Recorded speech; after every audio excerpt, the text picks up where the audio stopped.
If you are new here, be sure to like, subscribe, and share the channel. We're almost at 800 subscribers. It would be incredible to be able to hit that. Thank you for all of the support throughout these last few days. And a VR mock is definitely on the way, as well as a full mock as well, because I promised you guys that if we hit 50 likes on a certain video. So full mock and VR mock will be uploaded very, very soon. It's just a case of having to kind of edit it and just cut some stuff down. That's all it is. Because a 2 hour recording can take up quite a lot of storage, which I didn't realize. So my recording cut off halfway through. But anyways, okay. So this is therefore going to leave many workers at this question. It's important to understand that for every one of machine A, you can make 4 of machine B. Does that make sense? Because machine A is 100 hours, and machine B you can produce in 25 hours. So you can. What I should have done. Wait, no, because it's on about the hours still. So for the ratio ones, yeah, that would have been good. Using 100, can we produce in 25?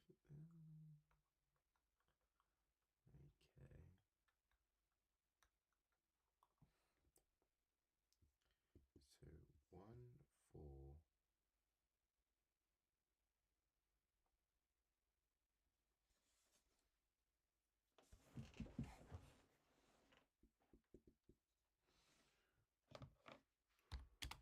4. Of B for every one of A.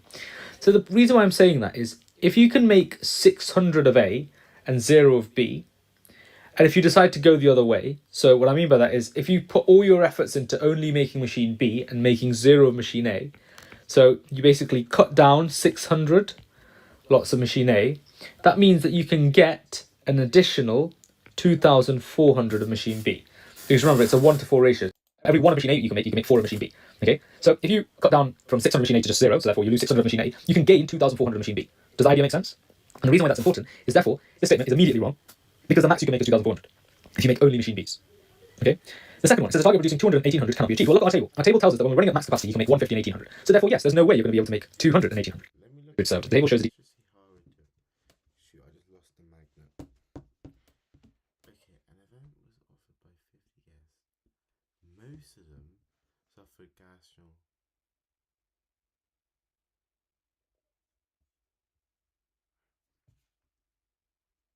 After consuming the food served. Okay, 50 food, most gastro, gas. The table shows the details. Oh, for flip's sake, bruv. 70% of the guests. This is pretty much useless. This is just a table question, bro. Okay, let's get the calculator out. Oh, I don't actually like this, you know. I really don't like the camera. I'm actually gonna turn it off. Maybe because I'm in like my dressing gown and I feel like a hillbilly. 70 to consume carrot squares.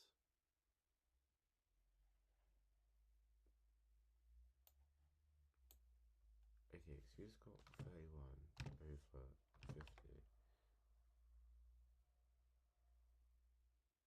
Okay, 35 over 50 is 70.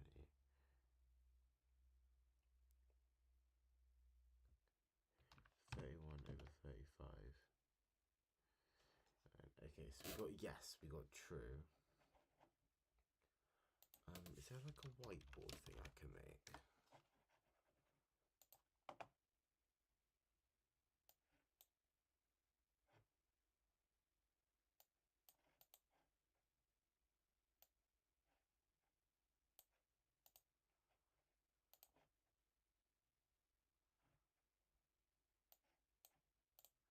Oh, because I'm literally just putting yes. Yes. Bro, where'd my question go? Is most Swahili sandwiches cause an outbreak?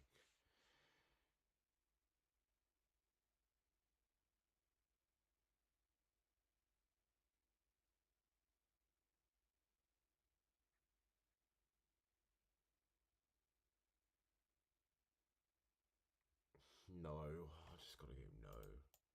But you just can't tell from the data. It's just kind of assuming a bit too much. Almost 91% of people who attended the event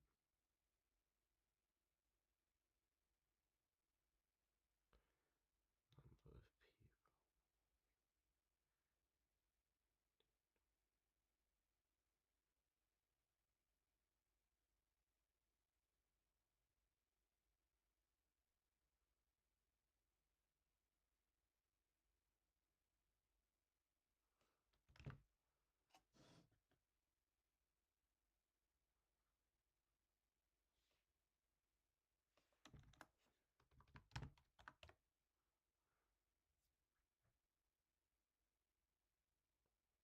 I've got to go no for that one as well. For risk of developing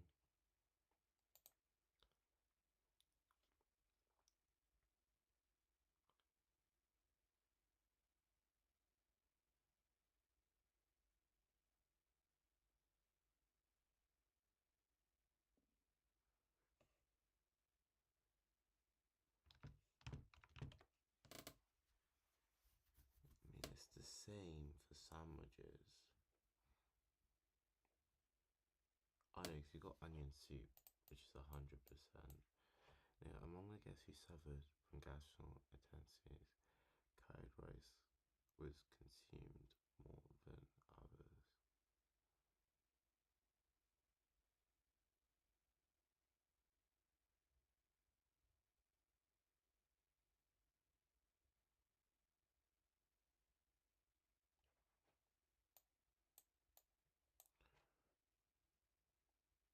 We don't know. We don't know.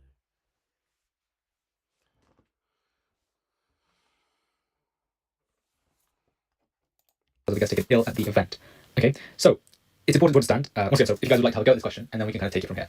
Okay, so let's have a look at the first one. So 70% of the guests consumed the carrot square. So it's 15 total. So carrot squares, so you can see the titles of those who ate and fell ill, those who ate, those who did not eat and fell ill, those who did not eat. So 70% consumed the carrot squares, that's true. And nearly 81%, 89% of those fell ill. So 31 divided by 35 is 0.885. So I would say that this is true. It is most likely that the sandwiches carried the bacteria that caused the outbreak. Okay, so this one is a more difficult one because people may just immediately jump to something like the onion soup because everyone who ate it fell ill. But it's important to remember that it's not necessarily only about eating it and falling ill, because it could be that a person ate something else and fell ill as a result of that, not necessarily because of the onion soup. So it could be that all the time you ate the onion soup, perhaps ate the mega brownies, and it was mega brownies that made the fall ill. So you also have to consider the other side of the table. You can almost divide the table into two. So what you have to do here is you have to look at both kind of overall kind of rates, essentially. Okay, so the rate of affected guests when it was eaten and affected guests when it was not eaten. Okay, so let's have a look at this here. So with the carrot squares, 31 and 35, 20 and 32, 32, 40, 32, 60, 20, 20. So obviously with the onion soup, there is quite a high number. It's basically 100%. And with these, then I would say the sandwiches and the carrot squares are probably the next highest. I'd probably rule out mega brownies because I'd say that this bit is too low. Okay, you can see we said with the carrot squares it was about 89%. Yeah. Okay, and then we know with the curried rice it's only about 80%. Okay, and you can see basically we want this percentage to be as high as possible, and this one to be as low as possible. Because if you don't eat it and you fall ill, that's so if you don't eat it and you fall ill, if that's as low as possible, that means that wasn't the culprit, essentially. Okay, so let's say onion soup was the problem. But if you didn't eat onion soup and a lot of people fell ill, then you can clearly tell it probably wasn't onion soup. So if we think about the numbers, so I basically ruled out mega brownies for that reason. So I guess there's not a specific way of working this one out. But one thing I would say is for onion soup, for example, 12 to 30, so 12 out of 30 is 0.4, so 40%. Okay, but then So yeah, if people did sandwiches is going to be 2 divided by 14, which is a seventh, and that's 14.3%. This is 60%, so that's quite high. So I'd probably rule out the curried rice for that reason. Because it's basically saying that 60% of people didn't eat it and still fell ill, indicating it probably wasn't that one. And then here, carrot squares is just ridiculously high, 30 and 15, so probably indicating it's not this one. So out of these two, you can see obviously this is 100%, and 32 divided by 36 is 8/9, which is 89%. So overall, I would argue that the sandwiches were probably the most likely one because they have like one of the highest rate of affected guests, and as well as lowest rate of affected guests when not eaten. Okay, so this one was like, I guess it's a bit weird, there's no exact logic as such, it's a bit dodgy, I do appreciate that. But yeah, I think that's that's kind of what I would, the logic behind that. Okay, well 90% of people who attended the event suffered gastroenteritis. The problem here is there's too many overlaps, I would say. We can't say. So yeah, there's too many overlaps. So the number of people who ate and fell ill, the highest number we get is 32 in any single one, and so that's 64%. Okay, but of course I'm not saying that it was only those 64% that repeatedly ate other stuff and fell ill. It could be that all 100% of them fell ill, but we just don't know the numbers. Like the numbers just aren't clear enough. Like we don't know about which people. Where do you get 64% from? Because 32 over 36 is not 64%. Overlapped, etc., etc. So I would say that this one is no because it's more like a can't tell. Okay, so yeah, I'd say no for that one essentially. Okay. Oh, 32 over 50. So I'd say no for that. The risk of developing gastroenteritis was highest among the people who ate carrot squares. Once again, I'd say it's no because we figured out the onion soup was 100% just before. Among the guests who suffered from gastroenteritis, curried rice was consumed more than other dishes. I would say yes because that was 40 people. Okay, so yeah. Okay, so you can see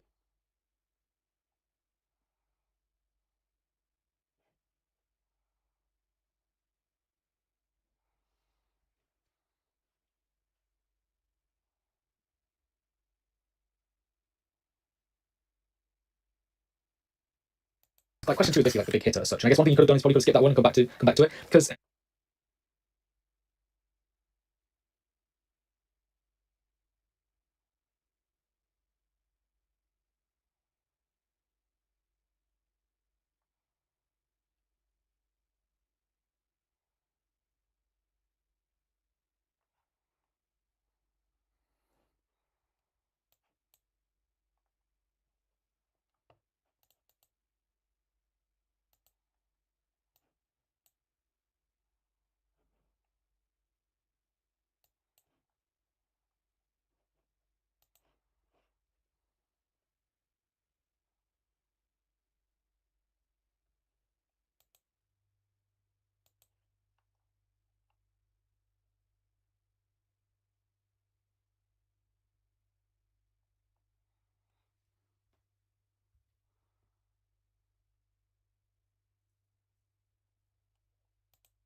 Number of people who did not eat and fell ill.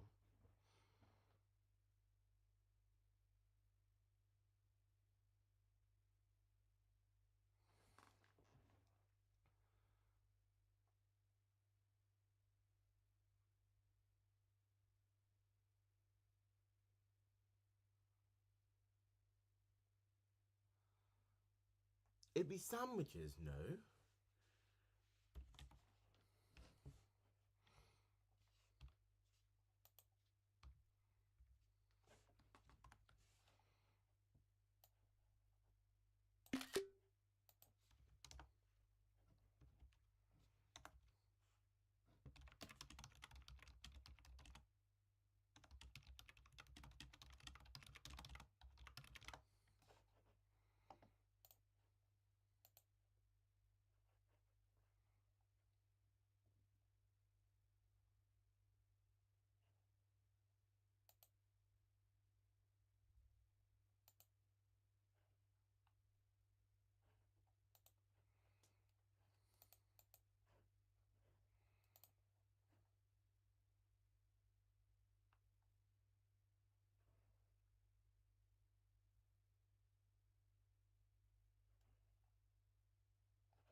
so today we're going to be focusing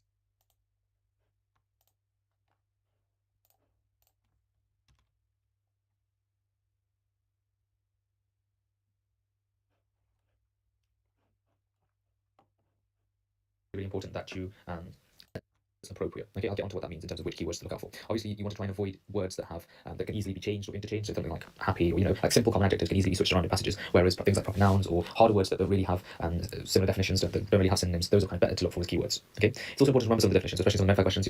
Remember the basic definitions that we have from syllogisms for last time. So your sums, your most, your not alls. I can just repeat them here really quickly if you want. So sum is 2 to 99, not all is 1 to 99, most is 51 to 99, and then we've got few, which is less than 49. Okay, reason why it's important is, for example, in the text, if it mentions that there is one town where there is an active fishing community, then you can't say some towns have active fishing communities. Okay, cool. The other thing is watch out for some of the definitive statements. So obviously, statements that are more definitive, so things where it says like this is that, or this will be that, or this will lead to that, they generally tend to require more kind of information on the text, because you have to be able to conclude it definitively. Remember, and remember the definitions for yes and no are exactly the same in interpreting information as they are in syllogisms. And so if you're a bit unfamiliar about what they are, perhaps you can go back and check out my syllogisms video, the arrow method, and hopefully that should clear things up. The other thing that I think is also really important is something like sentence memory, which is like just roughly remembering what was happening in each line or sentence. And the reason being is that when you get onto the later statements, then you know exactly where to head to. Okay, but I'll talk you through exactly how I do questions, and it will make more sense in a bit. The other thing that's important is to recognize that there are differences between verbal reasoning and interpreting information. And while they may seem like the same thing, with interpreting information, you're given a little bit more of a leeway. Okay.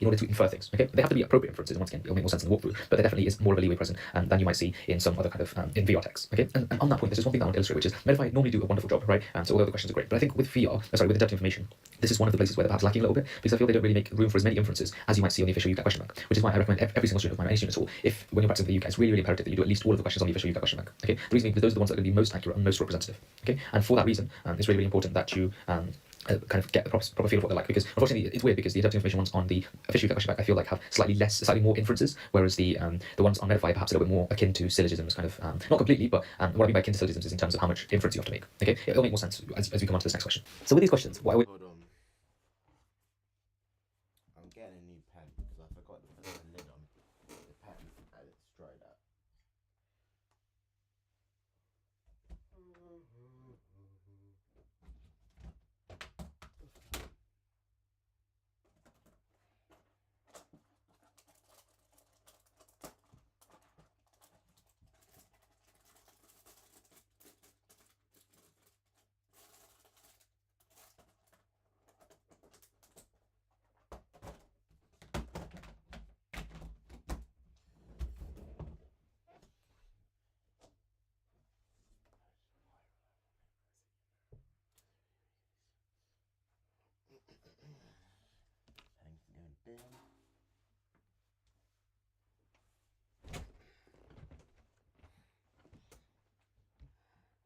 like to do is I always like to read the first line of the passage, and what that allows me to do is it gives me just a rough idea of what the passage is about, so I know whether I want to continue or not. Because remember what I said, there's really, really big kind of emphasis on exam techniques in terms of which questions you answer. It's not like you have to answer every single question immediately on your first run through. Okay, obviously, like I said, the syllogisms and interpreting information, because there are 2 mark questions, you probably will have to answer them at some point, but that doesn't necessarily mean you have to answer them all first.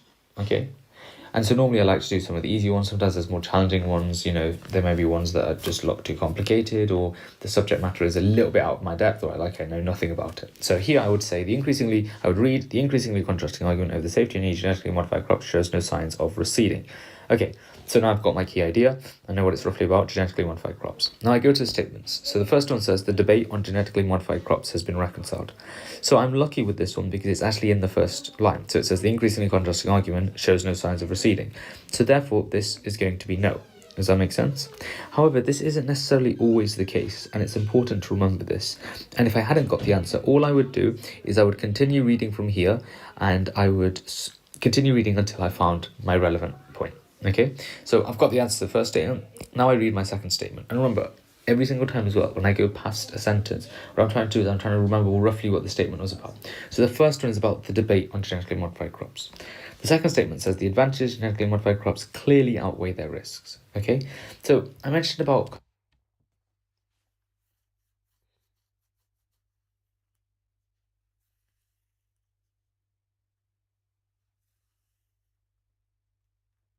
kind of some words, for example. So here, the key idea is the word clearly. So kind of the important idea here is sometimes words are going to be very definitive. So here clearly is a very, very definitive word.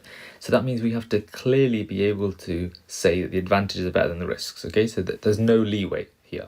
Okay, so let's have a look here. So it says, remember, once again, what I said about synonyms, if you look ahead in this passage, it doesn't say advantages anywhere, but you just kind of have to bear it in mind. So advocates hold them to be safer since they're produced using fewer pesticides, herbicides, and fertilizers. Okay, so that line talks about pest control agents. In the developing world, grappling with the great problem of malnutrition, genetically modified crops can have vitamins and minerals added to them to provide greater nutritive benefit to people who rely on a single state of food. So that talks about nutrition. And proponents emphasize their ability to augment agricultural production, address risks associated with climatic fluctuations, something like the climate. And finally, it says critics, however, claim that their benefits do little to compensate for their ills. So, bearing in mind all of these ideas, a lot of people here sometimes put yes because they think, oh, more advantages are stated. But the problem here is you can't clearly say the advantages outweigh the risks. Do you see? Because it says their benefits do little to compensate for their ills. So this statement is going to be no. Okay? So, third question. Genetically modified crops are more tolerant to drought. No, it doesn't say anything about Genetically modified crops are more tolerant to droughts than traditional crops. So this is where we kind of separate a little bit from verbal reasoning, because if you have a look here, it doesn't mention the word droughts anywhere in the text. Okay, but remember, we do remember reading something about climate, so let's go to that line. So proponents emphasize their ability to augment agricultural production and address risks associated with climatic fluctuations. So a drought is a climatic fluctuation, but in VR this answer would be can't tell, because how do we know they're talking about droughts and not other climatic fluctuations like thunderstorms or heavy rainfall or tornadoes, or, hurricanes, whatever. And the reason is just because the people who design the exam are like this. There's a certain, it's kind of like a game, and you just have to learn to play the game. Okay, so in this section you're allowed to make inferences. Okay, but they have to be relevant. So because a drought is a climatic fluctuation, you can say yes to this because it says it allows them to address risks associated with climatic fluctuations, so therefore they're going to be more tolerant to these climatic fluctuations, such as droughts. In verbal reasoning, like I said, it would have been can't tell because they haven't specified the word droughts. Once again, I understand this is annoying, but it's one of those where you just kind of have to learn to go with it. And this is just how they've designed the questions to be. The next one. So as compared to genetically modified, and just one thing to raise on that point. So this is what I was saying, the difference about with this and Medify with the official UCAT question. So all of the questions I use in any one of my videos, unless explicitly stated or if you can see from a screenshot, will be from the official UCAT question bank. Okay, so all the ones I've done so far are all from the official UCAT question bank. But the ones on Medify, I feel, don't get you to make as much of inferences. And that's why I said they were more like syllogisms. Not because you use the technique or because they're syllogisms, but because syllogisms is more direct, right? You can't really make inferences. You can't reach out as such, okay? Which is why it's annoying, and which is why I would really recommend you guys try and do the interpreting information on the official UCAT website, and you'll kind of get a feel for what I mean about kind of what level of inference you can make, okay? So, fourth statement, as compared to genetically modified crops, traditional crops use more pest control agents. So, I remember reading this line over here. So, a lot of people here see the fewer and the more, and they immediately jump to putting no, because that's fewer, that's No, yeah. It's true. small. But if you read it carefully, it says advocates hold them to be safer, talking about genetically modified crops, since they're produced using fewer pesticides. And here it says, as compared to genetically modified crops, traditional crops use more pest control agents. So this is actually saying the same thing, but from opposite sides. Okay, so this is saying the same thing, but from opposite sides. So this is actually true. And finally, people who primarily consume rice can get greater nourishment for genetically modified rice than traditional rice. So I know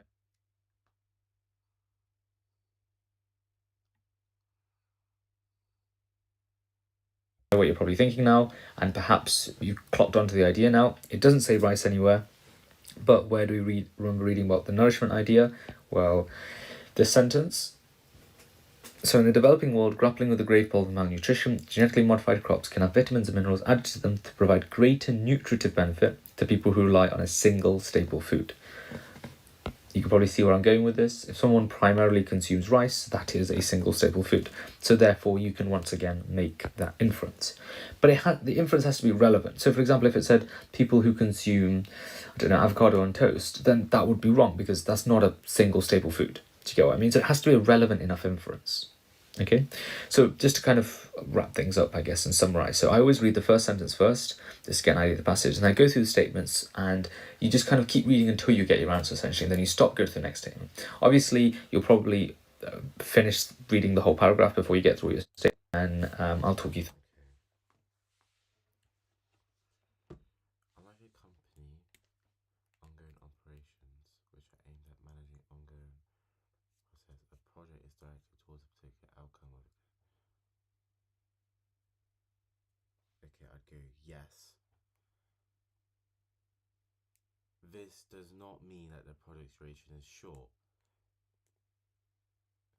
In recent times, managers, other than performing routine work, often find themselves managing both the process and the service aspects of the project,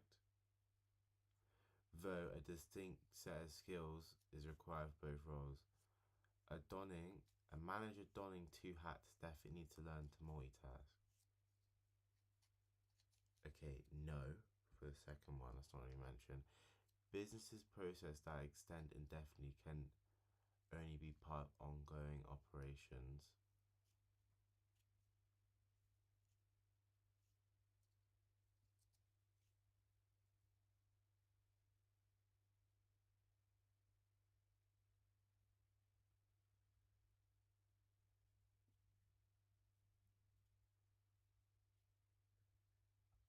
Yes, I suppose.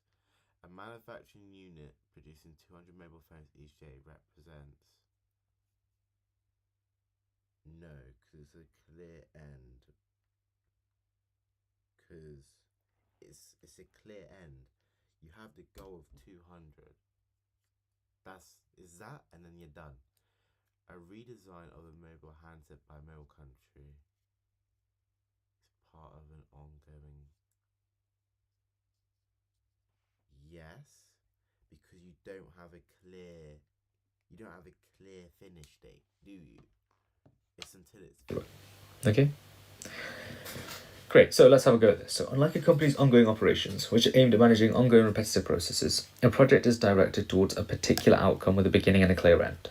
Okay, so a project is aimed at delivering a specific result. Well, you can see, I think it's kind of comical sometimes the way that they like to do these, the synonyms. So, directed towards a particular outcome, delivering a specific result. So, I'd say this is true. The New Age manager has a more diversified job portfolio. Once again, manager is probably a safer word to go for than something like New Age, which can be switched out. So let's think about something to do with managers. We're bearing that in mind. So with a beginning and a clear end, this does not mean that project's duration is short. In more recent times, managers. So once again, I think it's quite comical the way that they do these things. New Age in more recent times. Managers, other than performing routine work, find themselves managing both the process and service aspects of a project. Okay, though a distinct set of skills is required for each role, a manager donning two hats definitely needs to learn to multitask. I would say yes, because it says they manage both the process and service, and it says they need to learn to multitask. Okay. Business processes that extend indefinitely can only be part of ongoing operations. Well, we remember reading what ongoing operations at the top. And what does it say? Unlike a company's ongoing operations, which are aimed at managing ongoing repetitive processes, a project is directed towards a particular outcome with a beginning and an end. So it tells us a project has a beginning and an end, but these ongoing operations are just ongoing repetitive processes. So if something extends indefinitely, it doesn't have a beginning, it doesn't have an end. So therefore, it's not going to be a project, and so therefore it must be an ongoing operation. A manufacturing unit producing 200 mobile phones each day represents an ongoing operation.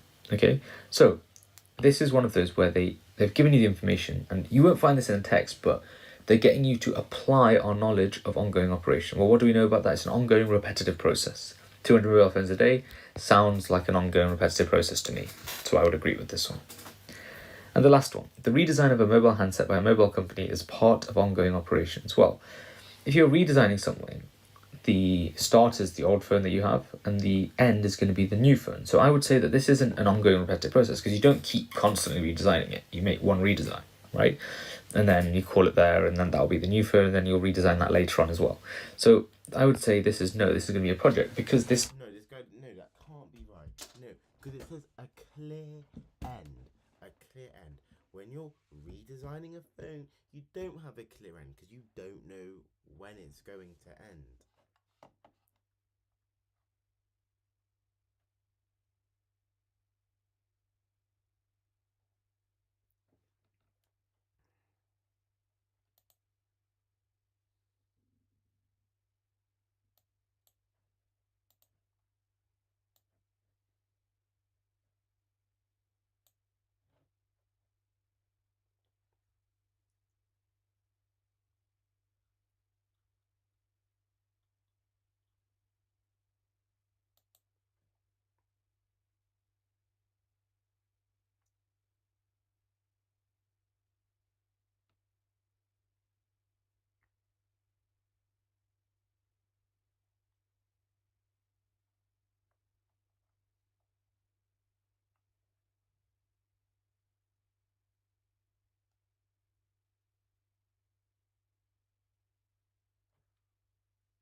So what I need to do is just think about it less and just brain deadly go at it. Because I would have got those right if I didn't really think about it. does have a beginning and an end. I do. Third and last. Okay. No water in any tropical ocean is as biologically diverse as in this reason. As a local response of the ocean surface winds, the warmer nutrient depleted surface water is replaced by the dense upwelling water that rises up to take its place.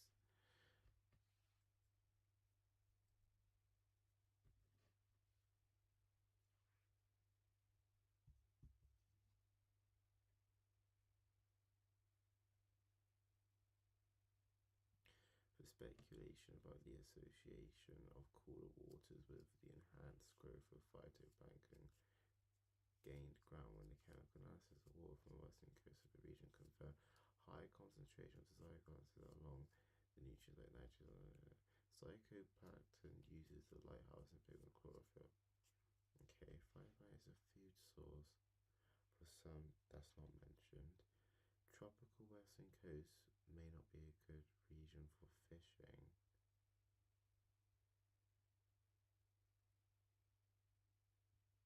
It's not really mentioned. Warmer water is pushed away from the surface over limited marine zones.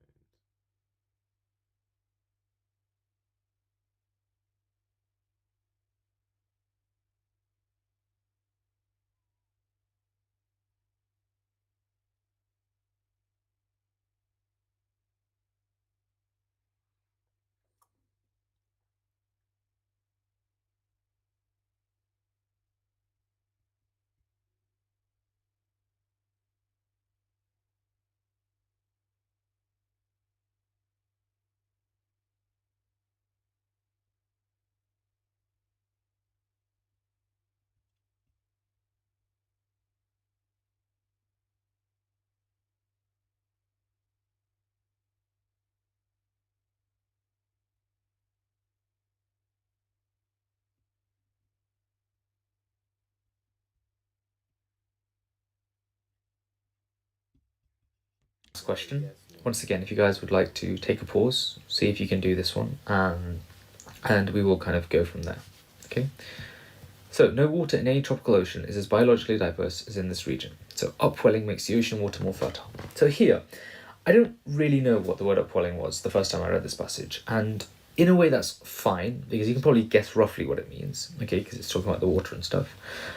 But the point that I want to make here is, remember what I said, try and choose words that's really hard for them to find synonyms for when we're looking for keywords. So upwelling is probably what I'm going to bear in mind when I'm looking for this, okay? But then obviously the more fertile idea I'm going to keep at the back of my mind as well. So as a local response of the ocean to surface wind, the warmer nutrient depleted, so this is perhaps referring to the fertile bit, surface water is replaced by the dense upwelling water that rises to take its place.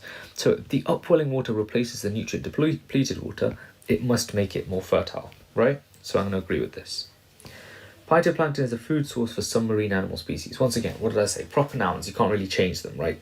So phytoplankton is probably going to be quite a good bet to keep as a key idea, and then something about food source and something about animals. Okay, so the speculation about the association of cooler waters with the enhanced growth of phytoplankton gained ground when the chemical analysis confirmed of the water from the west coast of the region confirmed a high concentration of dissolved gases along with nutrients like nitrates, phosphates and silicates. Phytoplankton uses the light harvesting pigment chlorophyll and forms the base of several aquatic food webs. So I would agree with this one because it forms the base of several aquatic food webs, and a food web is like when one animal eats another animal which eats another animal. So I would agree with this. So we finished the passage now. So tropical western coast may not be a good region for fishing. So once again, this is where the memory comes in. I remember seeing it here.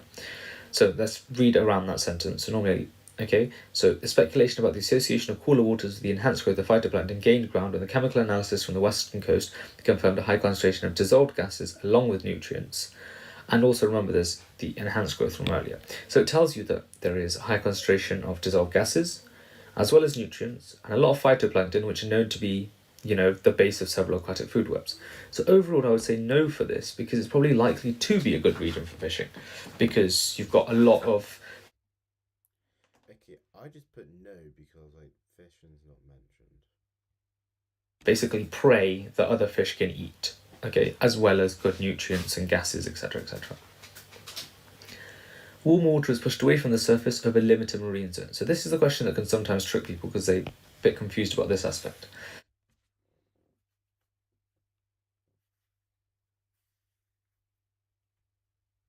But I remember reading something about warmer water earlier. So let's read from the start of this sentence. As a local response of the ocean. Do you see? Once again, I think it's quite comical. So local response of the ocean, limited marine zones.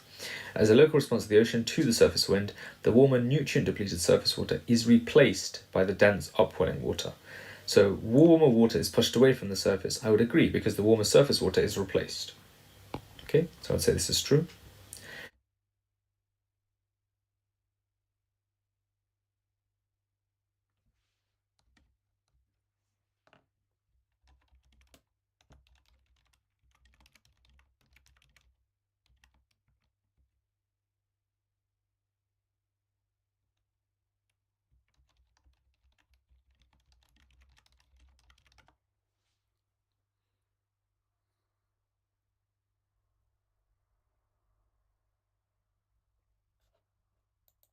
And lastly, the abundance of phytoplankton in the region is directly related to temperature. So once again, we've got quite a definitive thing here, directly related.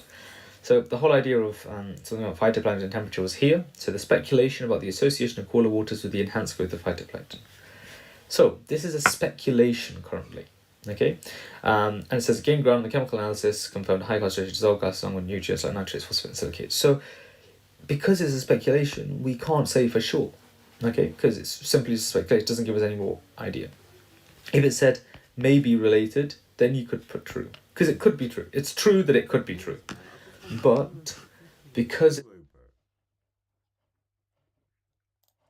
Give it a thumbs up anyway. We're gonna go on Medify practice because this is annoying me. Nice, we're gonna go on a mock exam for decision making.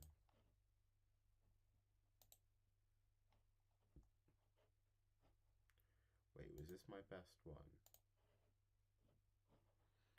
Let's go on my best one. I'm feeling a bit biased. This one.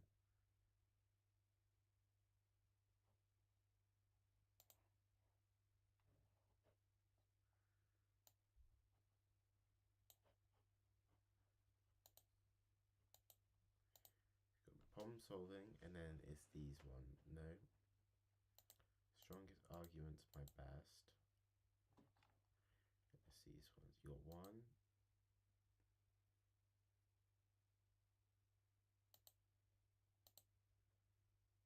2, 3, 4, 4 to 2. Wait, what?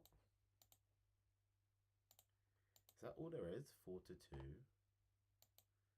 So 4 text, 2 graph. Or is it a random one?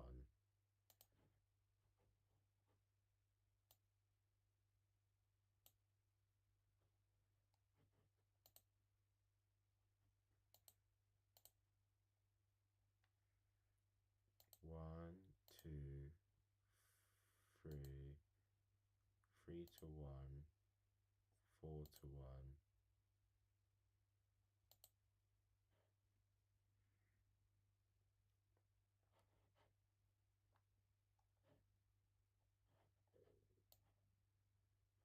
What? Have I just read that wrong?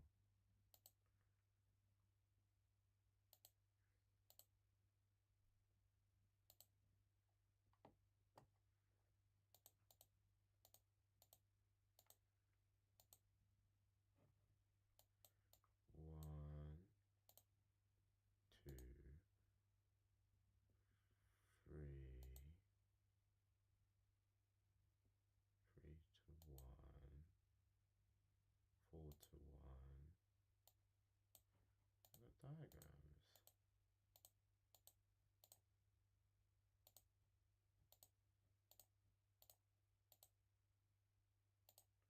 And probabilities.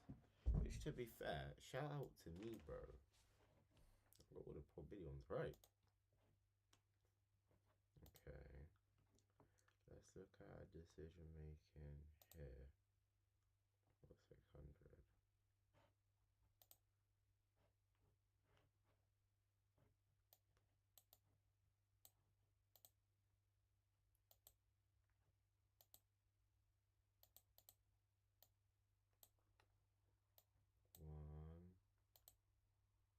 One to 1, 2 to 1, 3 to 1, 4 to 1. That's only seems to be 5.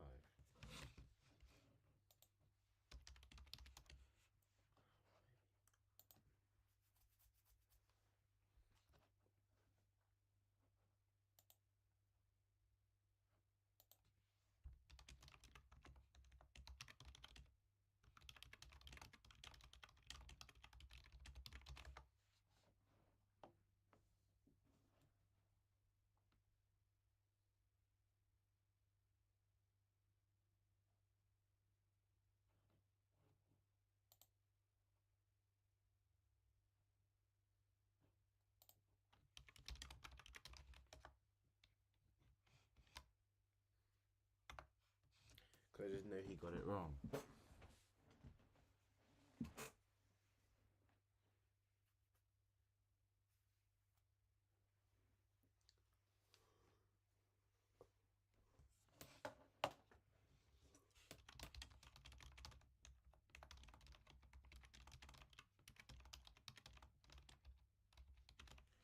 Bro, this thing's actually useless.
I said use your brain and it came up as use your Brian, bro. I should not.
For gastroenteritis, curry rice was consumed more than other dishes. I would say yes, because that was 40 people.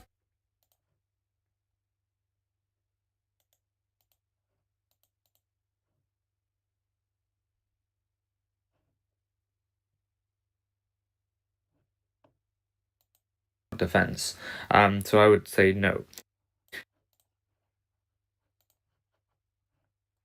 I'm gonna just do one question, see how it goes. All plants are species from large trees to simple crops produce a family of molecules known as VOCs, characterized by being volatile and made of organic compounds that are rapidly and play a crucial part in maintaining plant temperature and health. VOCs must be composed of carbon and hydrogen and boiling temperature allows an easy fabric. Whilst all these compounds are naturally occurring, they will react with nitrogen oxide in a complicated reaction to produce low-lying ozone, which improves concentration trap bombs. You might do like that. No, it's low-lying. Salicylic acid is composed. I do not remember that being mentioned anywhere. Volatility is a property of having a low boiling point and easily evaporating. Yes. More minerals in an area will increase the rate. Yes.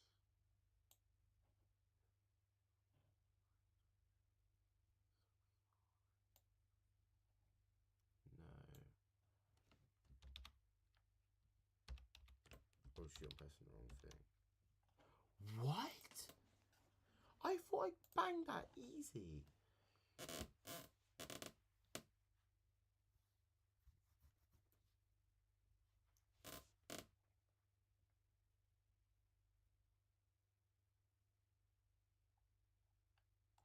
Bro.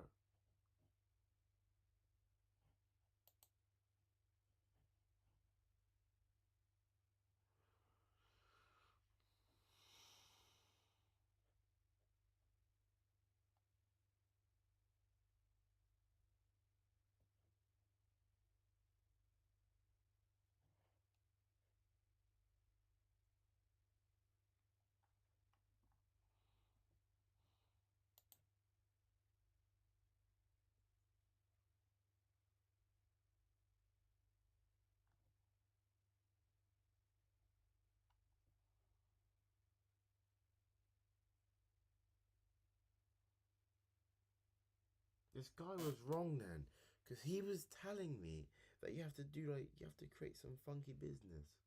Like you have to assume things. I was like, okay, so I would assume more increase more reactions.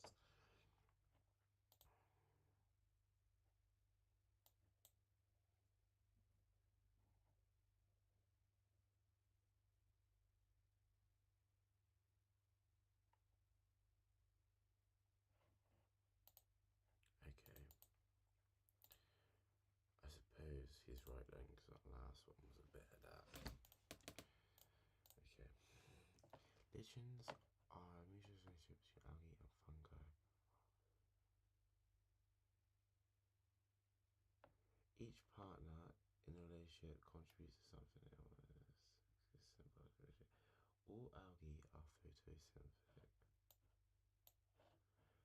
meaning they produce food from sunlight and carbon dioxide.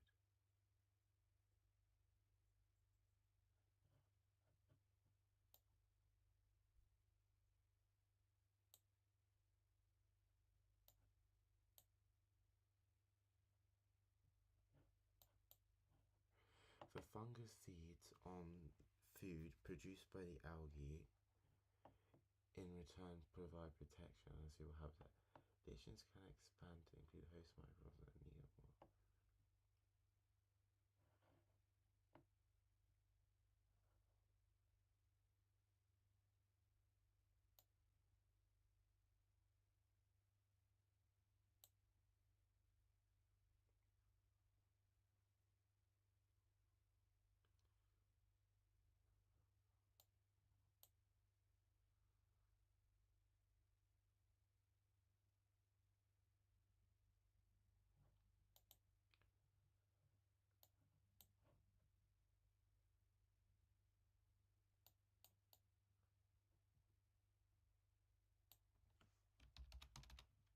Oh my days, bro! I'm actually gonna fail. I'm actually gonna fail.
honestly, yeah, I think writing something down would have helped for that. I can't lie.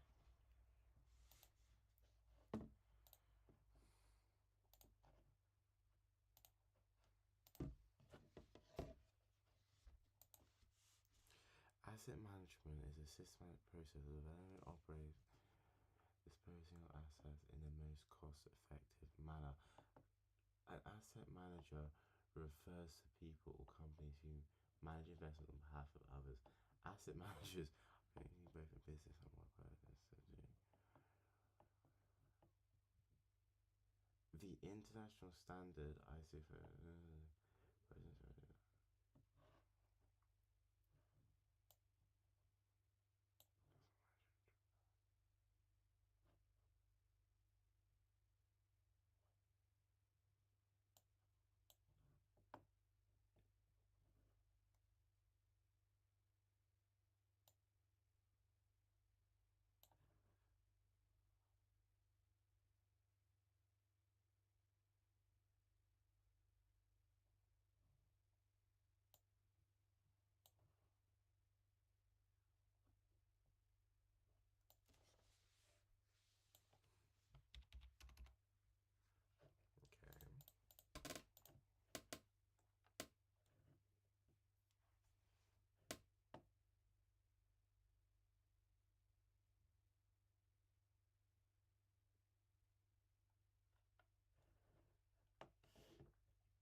But I don't believe in that because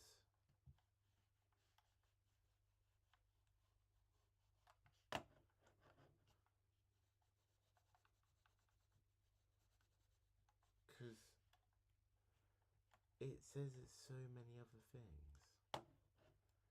Okay, whatever. We'll do another one. We'll see how it goes.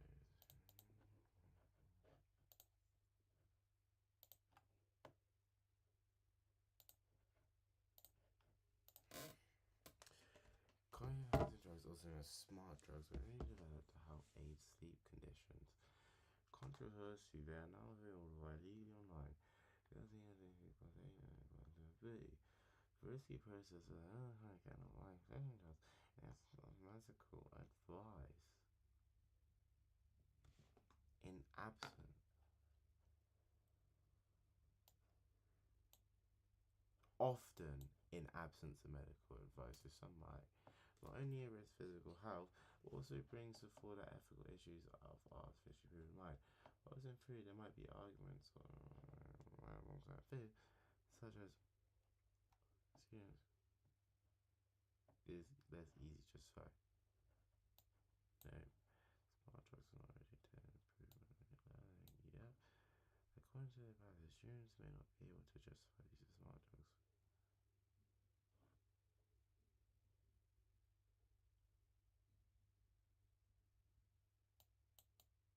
It says it's less easy, but they can still do it. The main argument against use of smart drugs is physical health.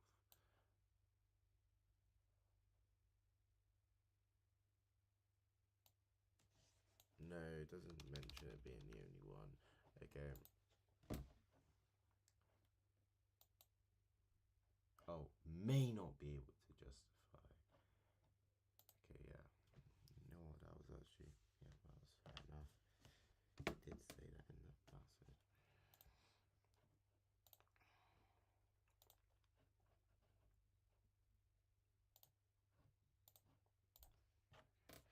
The average number of people per square kilometre, known as population density, is 25 for the whole world.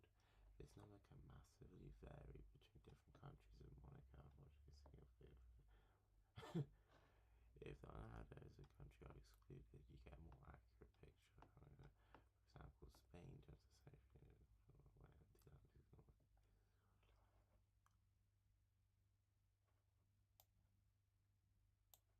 it could be, I guess, population density has to be calculated on a per country basis.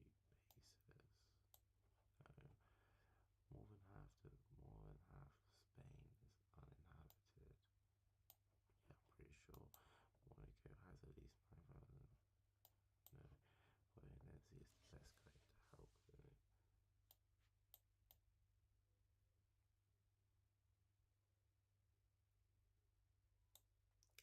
says nothing about. Yeah, it says nothing about the thing. See, that was just an easy text, though. You get me?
Okay.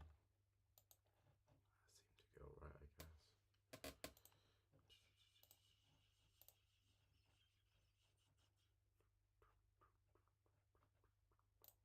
Let's do 2. Okay. Counseling syndrome is a autosomal recessive disorder. It is identified by most people have an average life expectancy.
Oh shoot, I forgot about this one. Let me do the question.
Okay.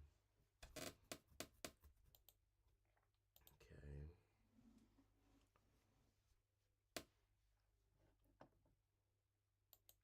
And okay, that's the only thing I was confused about, because I was like, I thought it was saying neurodevelopmental, therefore autism. Like that was a subgroup.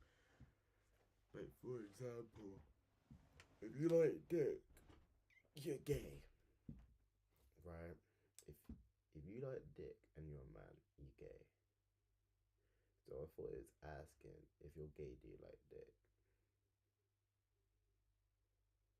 No, no, no, no. Actually, yeah, I'd be wrong. Yeah.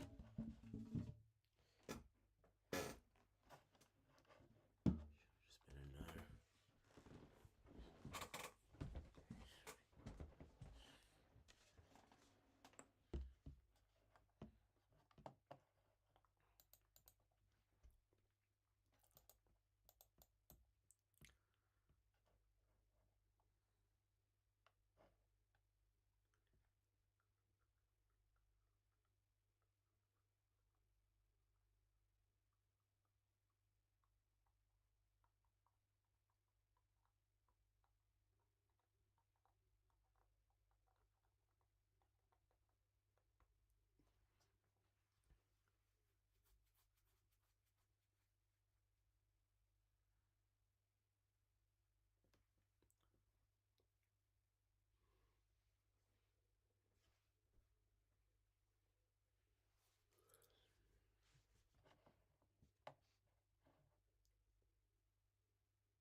To stand up to crocodiles in the wild as well. How was the experience? Unbelievable. Good. They look so prehistoric.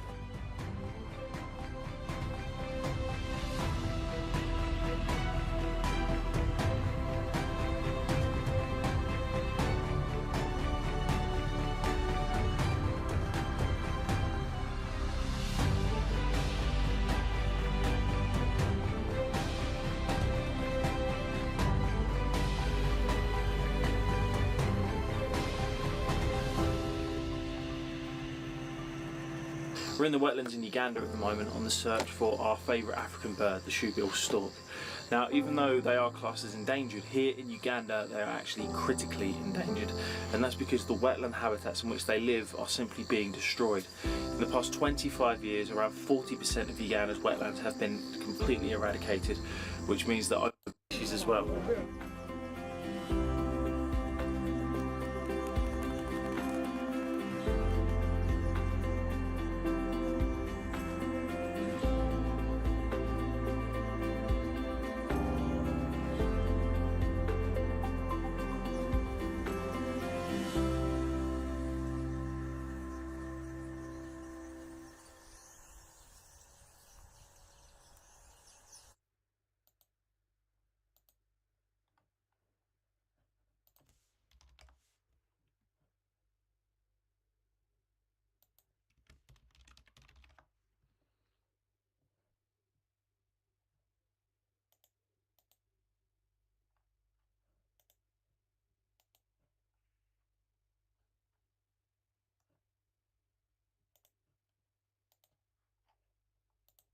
In a natural history museum,